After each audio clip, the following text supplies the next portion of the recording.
10ನೇ ತರಗತಿ ವಿದ್ಯಾರ್ಥಿಗಳಿಗೆ age allrounder ಚಾನಲ್ಗೆ ಸ್ವಾಗತ. ಈಗ ನಿಮ್ಮ ಹಿಂದಿಯ ಪದ್ಯ ತುಳಸಿ ಕೆ ದೋಹೆ ಇದರ ಪ್ರಶ್ನೋತ್ತರಗಳು ಹಾಗೂ ಭಾಷಾಭ್ಯಾಸವನ್ನು ನೋಡೋಣ. ಮೊದಲಿಗೆ ಕವಿ ಪರಿಚಯ. गोस्वामी तुलसीदास. गोस्वामी तुलसीदास का काल है 1532 से 1623. ನೋಡಿ, 1532ರಿಂದ 1623 ಅವಧಿಯಲ್ಲಿ ಗೋಸ್ವಾಮಿ ತುಳसीदासರು ಜೀವಿಸಿದ್ದರು. ಜನ್ಮ सन 1532 में उत्तर प्रदेश के राजापुर में हुआ था. ಉತ್ತರ ಪ್ರದೇಶದ ರಾಜಾಪುರ ಎಂಬಲ್ಲಿ ಹುಟ್ಟಿದರು. ಭಕ್ತ ತುಳसीदास भगवान राम के अनन्य भक्त थे. ಭಗವಾನ್ ರಾಮನ ಅನನ್ಯ ಭಕ್ತರಾಗಿದ್ದರು ತುಳसीदासರು. ಶಾಖಾ गोस्वामी तुलसीदास हिंदी साहित्य के भक्ति काल की राम भक्ति शाखा के प्रमुख कवि है. ನೋಡಿ, ಭಕ್ತಿ ಕಾಲದ ರಾಮ ಭಕ್ತಿ ಶಾಖೆಯ ಪ್ರಮುಖ ಕವಿ ಈ ತುಳसीदासರು. ಇವರ ತಂದೆ ಹೆಸರೇನು? ಆತ್ಮಾರಾಮ್ और ಮಾತಾ ಹುಲ್ಸಿ ಥಾ. ನೋಡಿ, ತಾಯಿ ಹೆಸರು ಹುಲ್ಸಿ ಅಂತ ಇದೆ.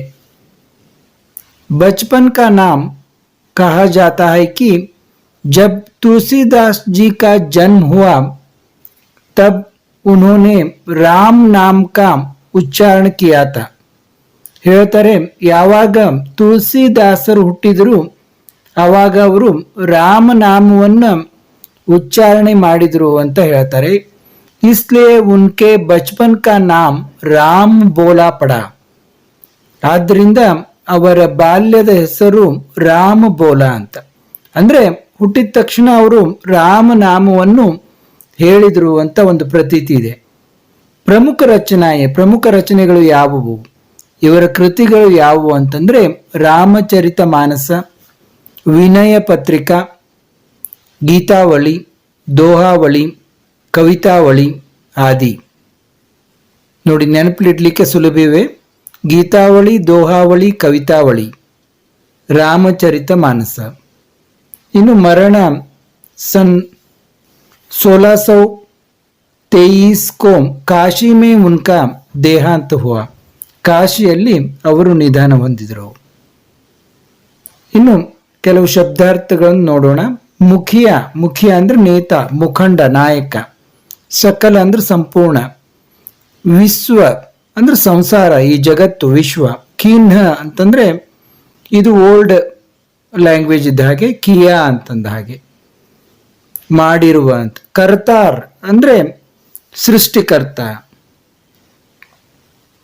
ಪಯ ದೂದ್, ಹಾಲು.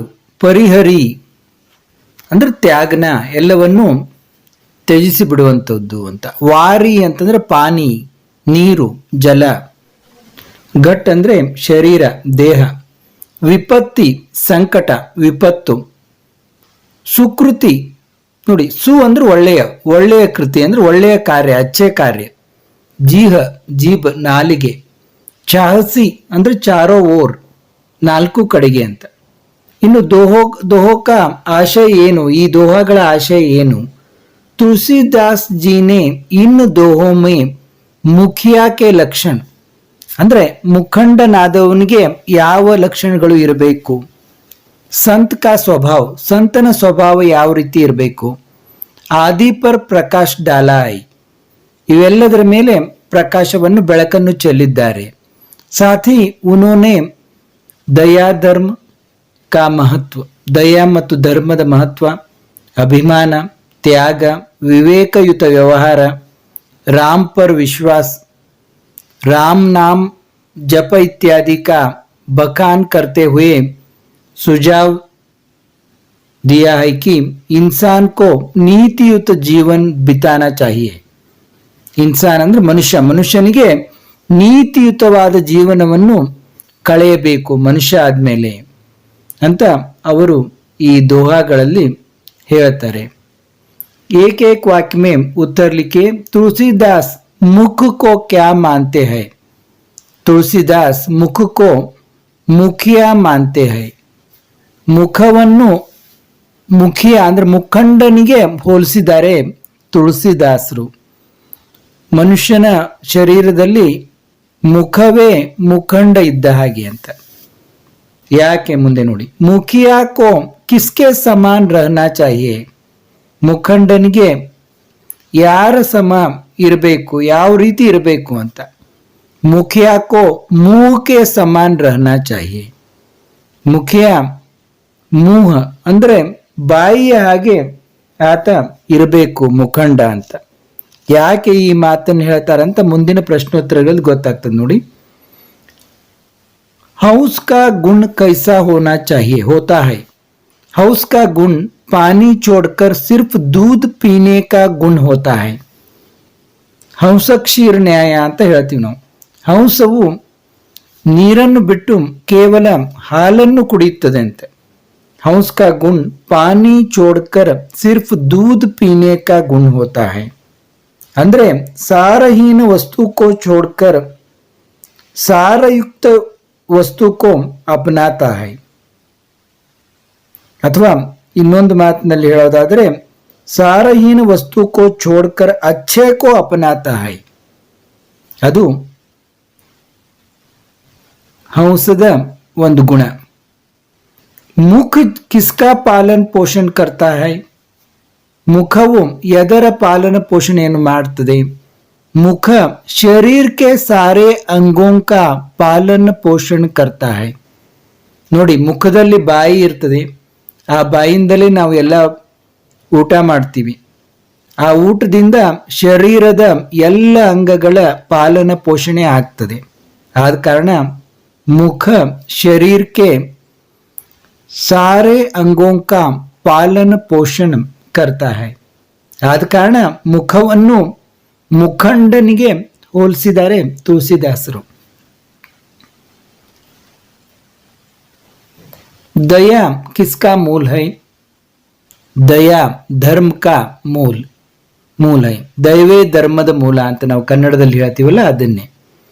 ತುಳಸಿದಾಸ್ ಜಿ किस शाखा के कवि है?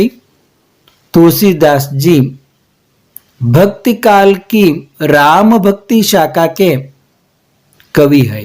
ನೋಡಿ, ಭಕ್ತಿ ಕಾಲದಲ್ಲೇ ಅದರಲ್ಲೂ ರಾಮ ಭಕ್ತಿ ಶಾಖೆಯ ಕವಿ ತುಳಸಿದಾಸರು. तुलसीदास जी के माता पिता का नाम क्या था? तुलसीदास जी के माता का नाम ಹುಲ್ಸಿ. ನೋಡಿ, ಕನ್ಫ್ಯೂಸ್ ಮಾಡ್ಕೋಬೇಡಿ. ತುಳಸಿ ಅಲ್ಲ, ಇದು ಹುಲ್ಸಿ. ಅವ್ರ ಪಿತಾ ಕಾ ನಾಮ್ ಆತ್ಮಾರಾಮ್ ಥಾ. ಆತ್ಮಾರಾಮ್ ದುಬೆ ಅಂತ ಇದೆ.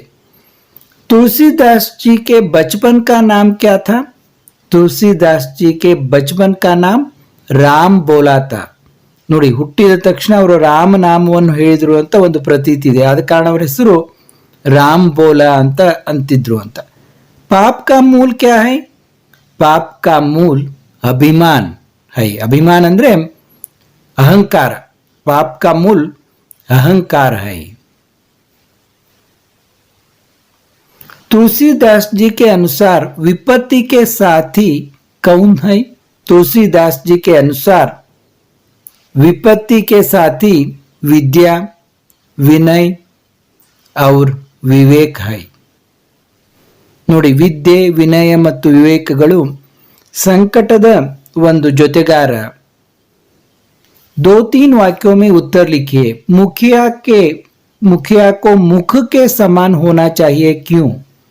तुलसीदास जी कहते हैं कि मुखिया मतलब नेता मुंह के समान होना चाहिए. मुंह के समान होना चाहिए. जिस प्रकार मुंह खाने पीने की काम केवल अकेला ही करता है, लेकिन उससे शरीर के सकल अंगों का पालन पोषण होता है, उसी तरह मुखिया काम अपने तरह से करना चाहिए, लेकिन उस काम का फल सभी को मिलना चाहिए, उस काम का फल सभी को मिलना चाहिए। मनुष्य को हंस की तरह क्या करना चाहिए? तुलसीदास कहते हैं कि भगवान इस जगत में जड़ चेतन, गुण दोष मतलब अच्छे बुरे आदि मिलाकर बनाया गया है. ತುಳಸಿದಾಸರ ಪ್ರಕಾರ ಭಗವಾನನು ಈ ಜಗತ್ತಿನಲ್ಲಿ ಜಡವಾದದ್ದು ಮತ್ತು ಚೇತನವಾದದ್ದು, ಅಂದರೆ ಚೈತನ್ಯ ಇದ್ದದ್ದು ಇಲ್ಲದ್ದು, ಜೀವ ಇದ್ದದ್ದು ಇಲ್ಲದ್ದು, ಗುಣ ದೋಷ, ಒಳ್ಳೆಯದು ಕೆಟ್ಟದ್ದು ಆದಿ ಮಿಲಾಕರ್ ಬನಾಯ ಗಯಾ ಹೈ, ಎಲ್ಲವನ್ನೂ ಒಂದು ಕೂಡಿಸಿಕೊಂಡು ತಯಾರು ಮಾಡಿದ್ದಾನೆ, ಸೃಷ್ಟಿಯನ್ನು ಮಾಡಿದ್ದಾನೆ.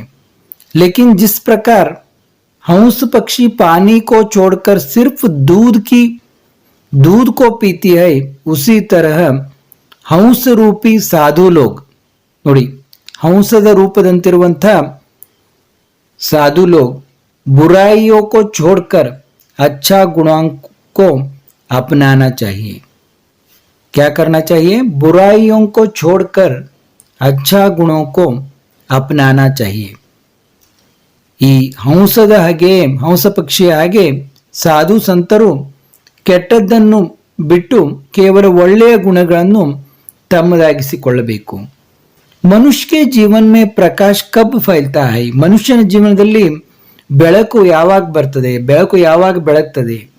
तुलसीदास जी कहते हैं कि जिस तरह देहरी पर दिया रखने से घर के अंदर और बाहर आंगन में प्रकाश फैलता है, ಯಾವ ರೀತಿ ಮನೆಯಲ್ಲಿ ದೀಪವನ್ನು ಹಚ್ಚಿದರೆ ಬೆಳಕಾಗ್ತದೆಯೋ उसी प्रकार राम नाम जपने से मानव आंतरिक और बाह्य रूप से शुद्ध बनता है.